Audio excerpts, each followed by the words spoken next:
to the FlexPro YouTube channel. If you're new here, be sure to subscribe, and as always, let us know in the comments what you want to see in the next week's video. So a few weeks ago, we broke down some of the absolute best and most popular diets currently in the world. One of the things that we've been asked time and time again is, what's the deal with the keto diet? We seem to hear about it more than anything. Actually, in 2020, it was the most searched diet, and it wasn't even close. So in this week, we're going to break down exactly what the ketogenic diet is and how to utilize it. So without further ado, let's jump into it. What does the word keto mean? Basically, the body can run on two different fuels. One is sugar from carbohydrates in the food we eat, and that's what most people today primarily use. Let's say if they're eating bread, pasta, rice, potatoes, etc. The other fuel is fat. A keto diet is a very low carb diet, so low in carbs that the body has to switch to mainly using fat for fuel. For example, from real foods like eggs, meat, avocados, butter, olive oil, nuts, etc. Even the brain can become fueled by fat. When the body is out of sugar, fat is converted in the liver into energy molecules called ketones that fuel the brain. And the diet that results in this is called ketogenic, meaning it produces ketones. And that's why the diet is called the keto diet. Being fueled mostly by fat, a state called ketosis, has many benefits, including that you become a fat-burning machine. It's perfect for weight loss without hunger, burning fat 24/7 even when you're sleeping. It also gives you tons of energy. You'll basically never run out. While the keto diet has become super popular in the last few years, it's actually not entirely new. The foundation of keto is something old that you've heard about a million times. It's a strict low-carb diet. It's a gluten-free diet. It's similar to the paleo diet, and it's very close to the old and well-known Atkins diet. The basic idea is super simple and based on real foods. You simply avoid most carbohydrates like sugar, processed junk food, bread, pasta, rice, etc. And instead, you eat meat, fish, eggs, vegetables, and natural fats like butter. What is different with keto is that it's a supercharged low-carb diet where you can make sure you get the maximum benefits. We'll get to the details later. So keto is a supercharged version of an old idea. Similar diets have been tried for decades, even centuries.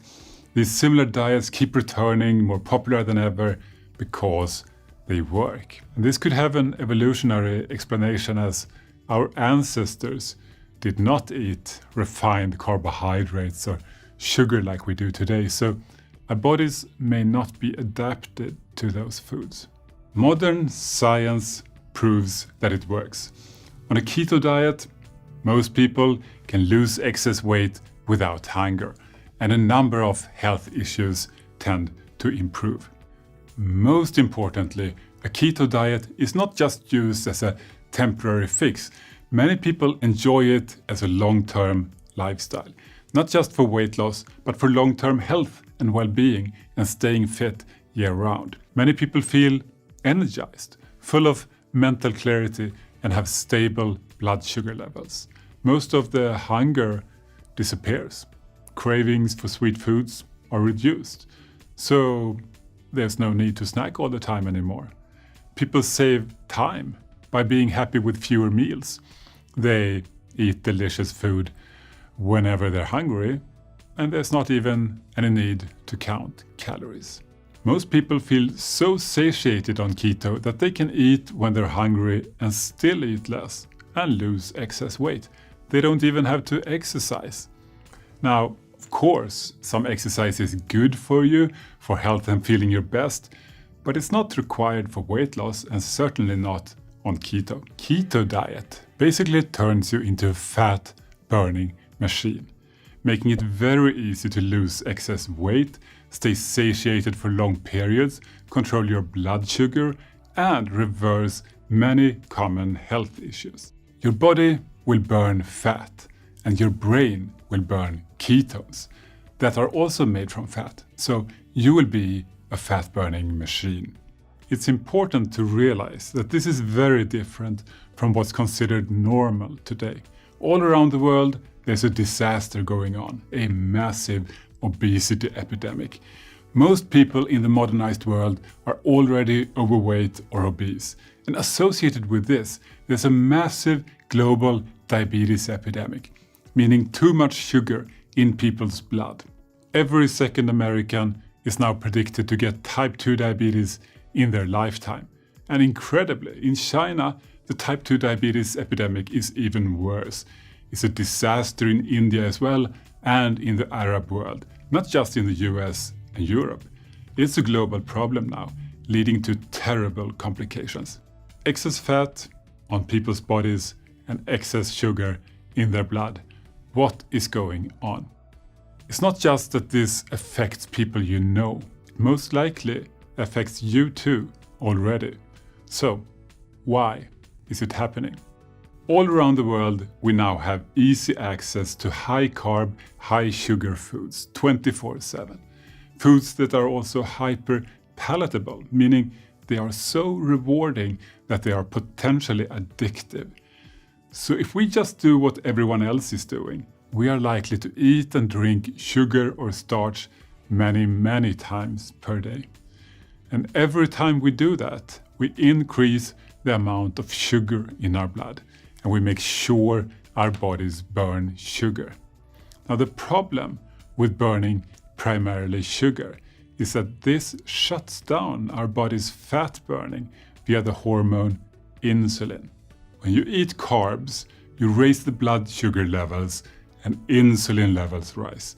Now insulin is the body's fat-storing hormone. It tells your body to store fat you eat for later. So the sugar is burned first and the fat is stored for later. And that's the problem in a nutshell, because later never comes. In today's world, we'll soon eat again. And we're not just talking about the obvious junk food like donuts.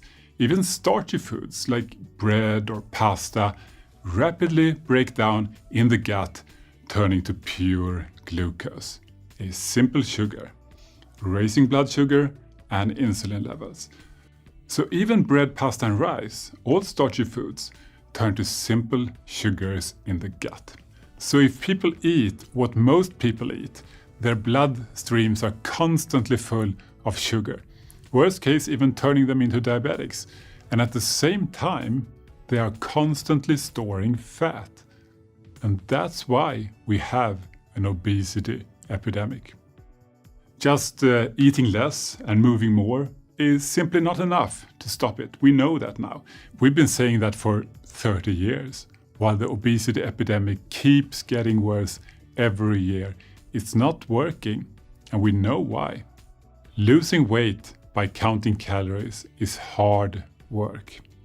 As long as people eat lots of sugar or carbs, thinking they're doing the right thing, it can be almost hopeless, because they will constantly be in fat-storing mode, and you can't outrun a bad diet. Now, what does all this have to do with keto? A keto diet is the exact opposite. Instead of burning sugar all the time, we burn fat. Now, obviously keto is not the only healthy way you could eat, but it is the most powerful diet to completely reverse diseases caused by too much sugar and carbs, including obesity. Because instead of constantly eating sugar and starch all day, we don't do it at all. At least almost not at all. A keto diet is a very low-carb diet. It is moderate in protein, meaning you should still eat a normal amount of protein, what you need to repair and maintain the body's tissues like before. But the energy that you need, what you used to get mostly from sugar or carbs, that you will now get from fat. On a keto diet, your body is fueled by fat. All the muscles in our bodies can be fueled directly by fat. But the brain, however, cannot. And that's where we come to the word keto, short for ketogenic. When you eat very few carbs, your body will take fat and convert it in the liver to small energy molecules called ketones. And ketones are a great fuel for your brain. So on keto, even your brain will be burning fat via ketones. This is actually a function that the body needs whenever you don't eat for some time. If you're fasting or starving, the stored sugar quickly runs out and the body starts producing ketones from fat to feed the brain. So you don't have to do a keto diet to get into ketosis. You could also just fast for a day or two, and you would also get into ketosis and burn lots of fat. The neat thing is that you don't have to starve or fast for a long time to achieve that, because a keto diet also does it. Plus, you obviously can't fast forever, but you can do a keto diet for life. The bottom line is that keto makes you a fat-burning machine. While someone else might be running on a treadmill for an hour to burn some fat, you will be burning fat 24/7, even when sleeping.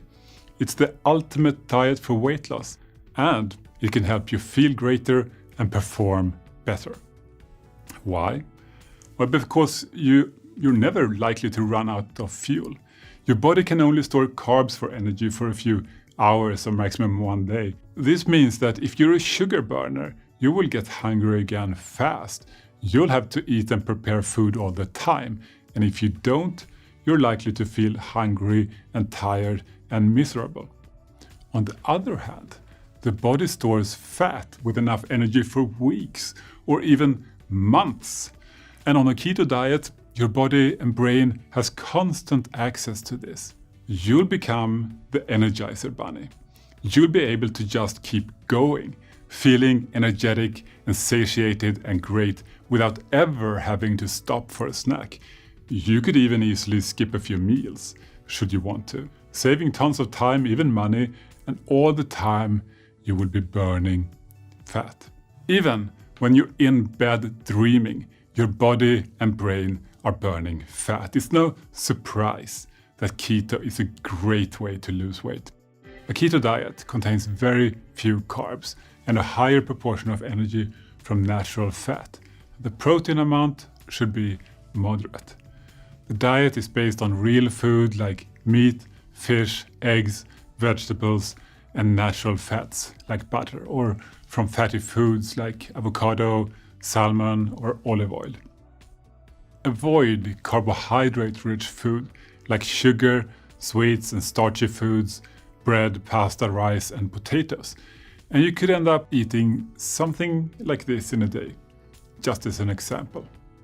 A simple way to explain the difference between regular food and keto foods is that you remove the large portion of carbs, rice, potatoes, or pasta, and replace it with vegetables prepared in fats. For example, veggies fried in butter or salads with olive oil. It can really be that simple. So how much should you eat? Well, you can eat when you're hungry until you're satisfied. Super simple. You don't need to count calories, you don't need any pills, no special products, and no meal replacements on a keto diet. You only need real food. Another important difference, waiting until you're hungry to eat feels easy on keto, because your body can now switch directly to burning your body fat when needed. On a carb diet, you would get sugary cravings and feel tired if you don't eat all the time. But on a keto diet, you get more energy when you're hungry. And once you do eat, hunger is the best spice. So eat when you're hungry until you're full, and then repeat this for as long as you want, maybe your whole life. It's as natural as can be, like breathing. Just remember to choose food with very little sugar or starch. Now, a common rule is to stay below 20 grams of carbs per day. And a simple beginner's rule to achieve that is to stick to food with less than 5% carbs. So there you have it, folks. That's the ins and outs of the ketogenic diet. It obviously has a ton of benefits, but also has some limitations. Be sure to comment down below if this is something you'd be willing to try. And if you have tried it, let us know in the comments what you thought, what your favorite parts of it are, and what was hard. We look forward to seeing you all soon, and have an amazing week.